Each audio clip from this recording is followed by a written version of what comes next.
ආයුබෝවන් හැමෝටම මේ දැනුවත් කිරීම බුද්ධ ශාසන ආගමික හා සංස්කෘතික කටයුතු අමාත්‍යාංශයේ පුරප්පාඩු සම්බන්ධවයි.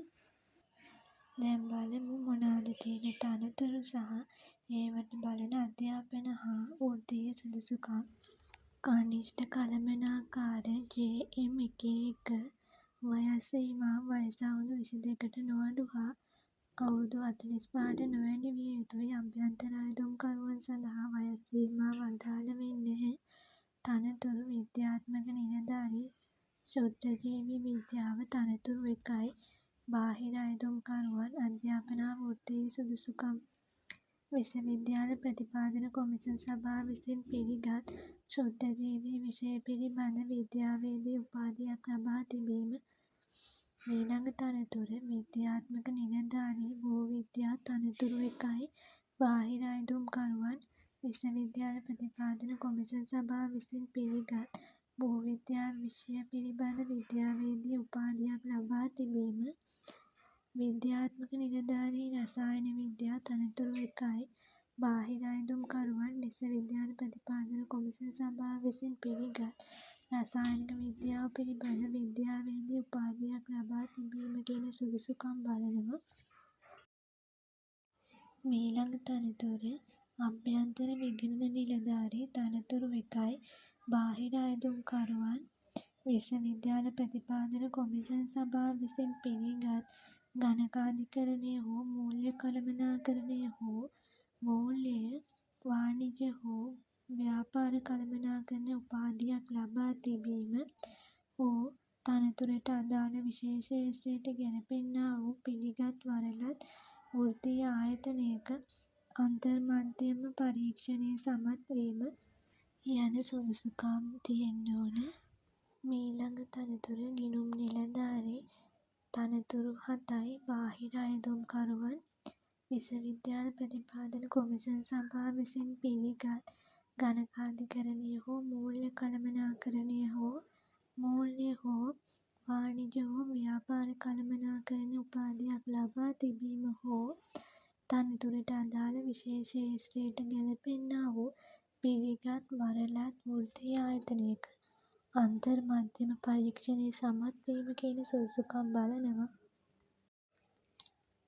ප්‍රචාරක නිලධාරී තනතුරු 1යි. බාහිර අයදුම්කරුවන් විශ්වවිද්‍යාල ප්‍රතිපාදන කොමිෂන් සභාව විසින් පිළිගත් ජන සන්නිවේදනය පිළිබඳ උපාධියක් හෝ තනතුරට අදාළ විෂය ක්ෂේත්‍රයේ වෙනත් උපාධියක් ලබා තිබීම කියන සුදුසුකම් බලනවා. සැපයුම් නිලධාරී තනතුරු 1යි. බාහිර අයදුම්කරුවන් විශ්වවිද්‍යාල ප්‍රතිපාදන කොමිෂන් සභාව විසින් පිළිගත් සැපයුම් හා ද්‍රව්‍ය කළමනාකරණය හෝ අලෙවිකරණය හෝ ව්‍යාපාර පරිපාලනය හෝ ව්‍යාපාර කළමනාකරණය හෝ රාජ්‍ය පරිපාලනය හෝ වාණිජවේදී හෝ ආර්ථික විද්‍යාව හෝ ගණකාධිකරණය පිළිබඳ උපාධියක් ලබා තිබීම කියන සුදුසුකම් බලනවා. ආශ්‍රිත නිලධාරී MA3 වයස් සීමා වයස අවුරුදු 22කට නොඅඩු හා අවුරුදු 45ට නොවැඩි විය යුතුයි. අභ්‍යන්තර අයදුම්කරුවන් සඳහා උපරිම වයස් සීමාවක් අදාළ වෙන්නේ නැහැ. ඊළඟ තනතුර පුරාවිද්‍යා නිලධාරී තනතුරු 22යි. බාහිර අයදුම්කරුවන් විශ්වවිද්‍යාල ප්‍රතිපාදන කොමිෂන් සභාව විසින් පිළිගත් විශ්වවිද්‍යාලයකින් ලබාගත් පුරාවිද්‍යාව හා උරුම කළමනාකරණය පිළිබඳ විශේෂවේදි උපාධියක් ලබා තිබීම හෝ විශ්වවිද්‍යාල ප්‍රතිපාදන කොමිෂන් සභාව විසින් පිළිගත් විශ්වවිද්‍යාලයක පුරාවිද්‍යා විෂයන් සහිතව ලබාගත් සාමාන්‍ය උපාධියක් ලබා තිබීම සමග පුරාවිද්‍යාව සම්බන්ධයෙන් ඩිප්ලෝමා සහතිකයක් ලබා තිබීම කියන සුදුසුකම් බලනවා. ඊළඟ තනතුර සංරක්ෂණ නිලධාරී තනතුරු 33යි. බාහිර අයදුම්කරුවන් විශ්වවිද්‍යාල ප්‍රතිපාදන කොමිෂන් සභාව විසින් පිළිගත් විශ්වවිද්‍යාලයකින් ලබාගත් විද්‍යාවේදී නිර්මිත පරිසරය පිළිබඳ උපාධිය හෝ වාස්තු විද්‍යාවේදී උපාධිය හෝ පුරාවිද්‍යාව හා උරුම කළමනාකරණය පිළිබඳ විශේෂවේදි උපාධිය ලබා තිබීම හෝ විශ්වවිද්‍යාල ප්‍රතිපාදන කොමිෂන් සභාව විසින් පිළිගත් විශ්වවිද්‍යාලයකින් ලබාගත් පුරාවිද්‍යාව විශේෂ උපාධියක් ලබා තිබීම සමග ස්මාරක සංරක්ෂණය සම්බන්ධයෙන් ඩිප්ලෝමා සහතිකයක් ලබා තිබීම බලනවා. රසායන සංරක්ෂක නිලධාරී පුරාවස්තු හෝ බිතුසිතුවම් තනතුරු 17යි.